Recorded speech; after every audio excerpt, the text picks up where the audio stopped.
Alfonso Bozas Ortiz, especialista en temas laborales, y le queremos agradecer por aceptar nuestra invitación a esta entrevista para la revista latinoamericana de Población.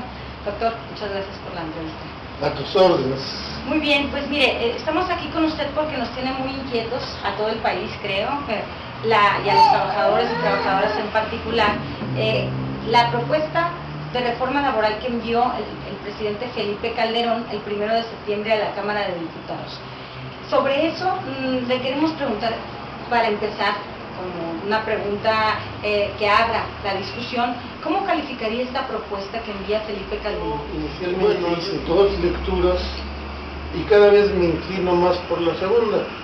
La primera lectura fue un tanto simplista, suponer que se trataba del trabajo sucio que Calderón le hacía a Peña Nieto, hasta y en tanto hacía la propuesta, lo aprobaba, y bueno, ya no tiene, o aparentemente no tiene cargas el gobierno de Peña Nieto.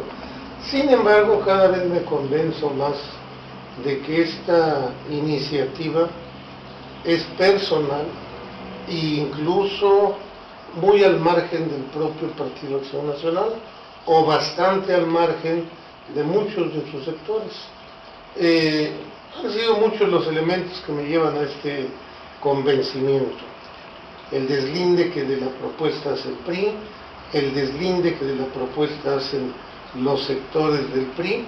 Bueno, entonces, ¿quién es el que la respalda? Muy bien, sí, eso se decía inicialmente, que Felipe Calderón estaba presentando esta iniciativa prácticamente para que no asumiera el costo Enrique Peña Nieto al entrar a la presidencia, pero por los elementos que usted nos está comentando, bueno, podemos hacer otro tipo de lectura al respecto. Sobre la propuesta que hace entonces de reforma laboral Felipe Calderón, ¿cuáles consideran que serían las propuestas medulares de esta reforma laboral? ¿Cuáles podríamos decir que son los puntos distintivos de esta propuesta respecto de otras, como el año pasado que presentó el Partido Revolucionario Institucional y el mismo PAN en algún otro momento del sexenio? Bueno, distinción, en realidad no la hay. Hay elementos que se repiten y que son significativos. Por ejemplo, lo que llaman la regularización del outsourcing, por ejemplo, controles a la contratación colectiva. Y bueno, yo diría que esos serían los 4 temas medulares. Habrían algunos otros, pero yo diría que secundarios, de poca relevancia. Y respecto de la propuesta, por ejemplo, de Lozano, se dice que esta es realmente la propuesta de Lozano que en algún otro momento se presentó. ¿Hay muchas diferencias o es un refrito, como decían? Yo creo que hay una escalada de violencia, escalada de degradación del trabajo, en la que, digamos que la más benigna termina siendo la propuesta de que fuera secretario del Trabajo para Carlos Abascal. Se vuelve más rabiosa en la versión Calderón, se vuelve mucho más rabiosa en la versión que presenta el PAN y que coincide con una de las versiones del PRI, y alcanza un grado exacerbado en esta versión. Es, decía yo, una escalada de violencia. Entonces, si ya vamos a los puntos en particular de la propuesta que pudieran, y que para usted, como menciona, pudieran ser preocupantes para los trabajadores, sobre el tema de las propuestas de contratos a prueba y de capacitación inicial, se dice mucho por los que hacen estas propuestas de reforma liberal, de reforma laboral liberal, que son para apoyar a los jóvenes. ¿Cuál es su apreciación al respecto? Bueno, cualquier problema. No podemos aceptar que sea abrir el mercado de trabajo, que sea beneficiar a los jóvenes, que sea beneficiar a los desempleados, o incluso que sea abrir espacios laborales a la gente de tercera edad. Tiene que ver con el salario mínimo comprimido, prácticamente pulverizado, desde mitad de los años 80 y que no hay propuesta, a partir de ese parámetro salario mínimo, no hay propuesta que aguante, que corresponda con una realidad. Ciertamente, en esta propuesta se abren nuevas formas de contratación, pero cada vez más precarias. Por lo tanto, bueno, pues es un apoyo, una ayuda bastante cuestionable. Sí. ¿Qué es lo que está mal en particular? ¿Por qué precariza el trabajo, doctor? Bueno, porque no modifica, por ejemplo, el tema de las jornadas en relación con el salario mínimo.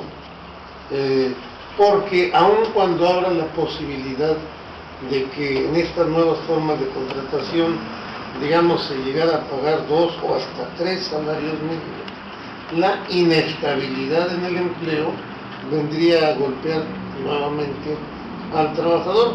Y si combinamos estos elementos, trabajo por tiempo determinado, salario depauperado y jornada abierta, bueno, pues las condiciones laborales son muy discutibles. Además hay pocos límites, ¿no? O sea, pocos límites en esto de los jóvenes van a poder ser contratados por de 3 a 6 meses, entiendo, ¿no? Y a prueba, y para capacitación, y con la mayor tranquilidad te vas. ¿Por qué? Porque no me parece que seas el adecuado, y viene otro de 3 meses, y bueno, nunca asumo la responsabilidad de una relación laboral tal y como lo establece la Constitución, con estabilidad en el empleo, con antigüedad, con derechos complementarios al salario, como puede ser prima dominical, prima vacacional, vacaciones, antigüedad, etc. Se dice, por ejemplo, en la iniciativa de Calderón sobre este tema que la misma empresa no va a poder contratar al mismo joven por el puesto de 2 o 3 fórmulas, ¿no? de periodos de prueba y de capacitación, en fin. Pero si ese joven, lo que no dice la ley, por ejemplo, es que ese joven sí puede estar al infinito, digamos, contratado por muchas empresas en esa misma categoría. Pero incluso la cola de los que están esperando empleo está abierta, entonces a los 3 meses me lo quito y venga otro. Son trabajos poco calificados. Lo menos que quiero es asumir compromisos. Y por supuesto, bueno, pues a los 3 meses, digamos, en el trabajo, en la especialidad laboral, se irá a buscar a otro lado y a otro lado. Pero insisto, lo más grave de la propuesta es que liquida la estabilidad. Por supuesto, no se comprometen con las... De ninguna manera. Además, como pagan 2 o 3 salarios mínimos, con la mano en la cintura el empleador dice: en lo que pago está la parte proporcional de aguinaldo, la parte proporcional de vacaciones. Bueno, no te debo nada. Si en realidad mi obligación es pagarte un salario mínimo y te pago 3, aunque sea por 3 meses, estoy sobrepagando, claro, tomando como parámetro el mínimo. Claro, recuerdo que el año pasado, cuando se estaba en este debate también, se reeditaba el debate de la reforma laboral, usted comentaba que dentro de los candados que se podrían poner en los contratos de periodo de prueba y de capacitación inicial, era que no se pagara el mínimo, que fueran contratos que no pagaran el mínimo al menos, y en otro caso, que no todos los puestos deben de poder ser susceptibles de este tipo de categoría laboral. Claro, a prueba o en capacitación reclama cierto grado de calificación. Trabajos elementales de los más bajos del tabulador no tienen por qué ser sometidos a esa práctica. Es evidente que esa práctica en ese escenario no es más que un esquema para evadir la estabilidad laboral. Bien, entonces estos contratos, salvo que se regularan de una mejor manera, con más garantías para los trabajadores, digamos que precarizan el empleo y en realidad no es que estén beneficiando a los jóvenes en todo caso, ¿no? Que ha sido la bandera que utilizan.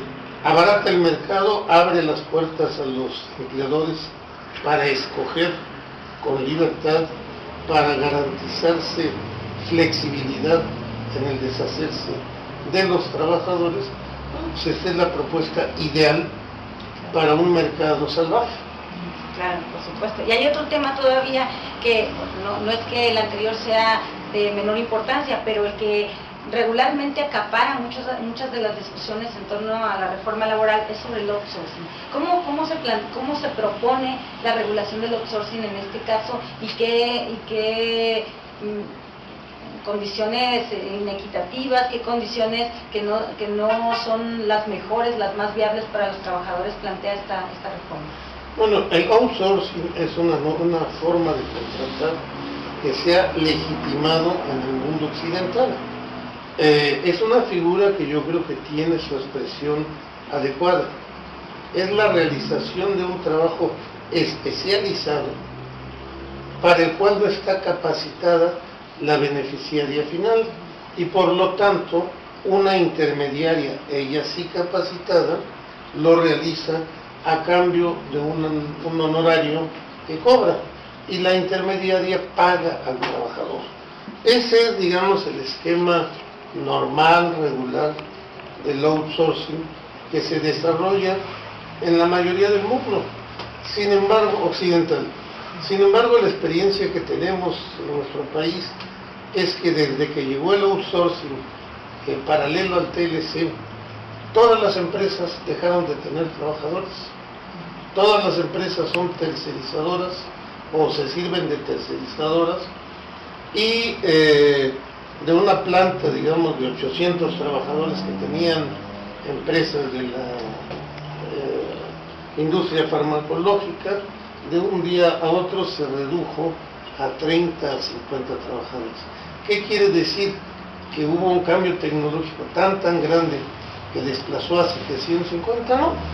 Quiere decir que hay una tercera que le ofrece a estos trabajadores y que supuestamente responde por las cargas laborales que se asumen por estos trabajadores. Esa es la comodidad máxima para la beneficiaria final. Pero la perversión llega a más.